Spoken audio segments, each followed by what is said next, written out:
सूरत में NSUI के पर FIR दर्ज। सरोली पुलिस स्टेशन बिस्तर में red and white multimedia education के नाम से विद्यार्थियों को प्रोफेशनल स्किल कोर्स की संस्था चल रहे थे, तभी लोगों को ध्यान आया ऐसी संस्था चल रही है, उसने मीडिया वालों को प्रिंट कर रखा है। इसके विरोध में इंस्टाग्राम पोस्ट भी बनाया और वायरल किया। फिर इन लोगों ने 1 करोड़ रुपए की मांग की और धमकी भी दिया। कहा 10 साल की सजा में आपको फिट करवा दूंगा, मेरी पहचान दिल्ली तक है। इसके बाद 60 लाख में डील हुआ। 1.5 लाख रुपया यह पहले ले लिया। दूसरी बार 20 फरवरी 5 लाख रुपए लेने आए, तभी यह लोग पकड़ा गए। 5 आरोपियों पकड़ लिए गए और 2 आरोपी फरार। एक रिपोर्ट हरीश राजपूत के साथ। सारोली पोलीस स्टेशन हद विस्ताરની અંદર red and white multimedia education, creative design અને એટિકેટ ઇન્સ્ટિટ્યૂટ આવી 3 ઇન્સ્ટિટ્યૂટ આવેલી છે।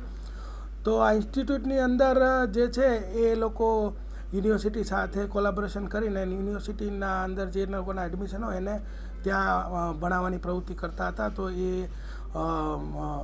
રવિ રામજીભાઈ પૂછડિયા, ધીરેન્દ્રસિંહ, મહેન્દ્રસિંહ સોલંકી આ લોકોના ધ્યાનમાં આવ્યું કે ભાઈ આ લોકો સંસ્થા ચલાવી રહ્યા છે, એટલે એ લોકોએ આ સંસ્થા વિરુદ્ધમાં અગાઉ એક પ્રેસ કોન્ફરન્સ કરી કે આ જે સંસ્થા છે એ બોગસ ડિગ્રી યુનિવર્સિટીની આપે છે, અને પ્રેસ કોન્ફરન્સ કરીને મીડિયાને પણ બોલાવેલા, અને ત્યારબાદ ઇન્સ્ટાગ્રામમાં આ સંસ્થા વિરુદ્ધમાં રીલ્સ બનાવી એનો ખૂબ પ્રચાર પ્રસાર કર્યો।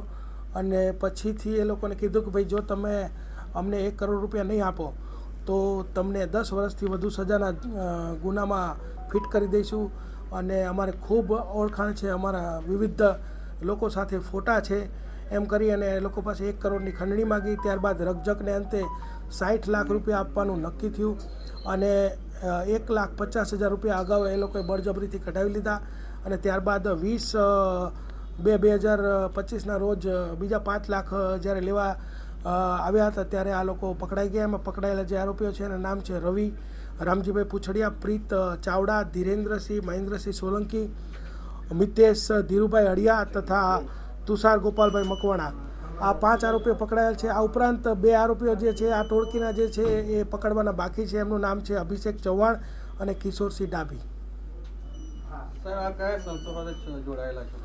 પ્રારંભિક જે અમને માહિતી મળી છે ને, જે એ લોકોએ અગાઉ પ્રેસ કોન્ફરન્સ કરી હતી ત્યારે આ લોકોએ પોતે NSUIના કાર્યકરો હોય એવું એમની ઓળખાણ આપી હતી, અને એના પ્રમુખ તરીકે ધીરેન્દ્રસિંહ, મહેન્દ્રસિંહ સોલંકી પોતે છે એવું તેઓ જણાવતા હતા।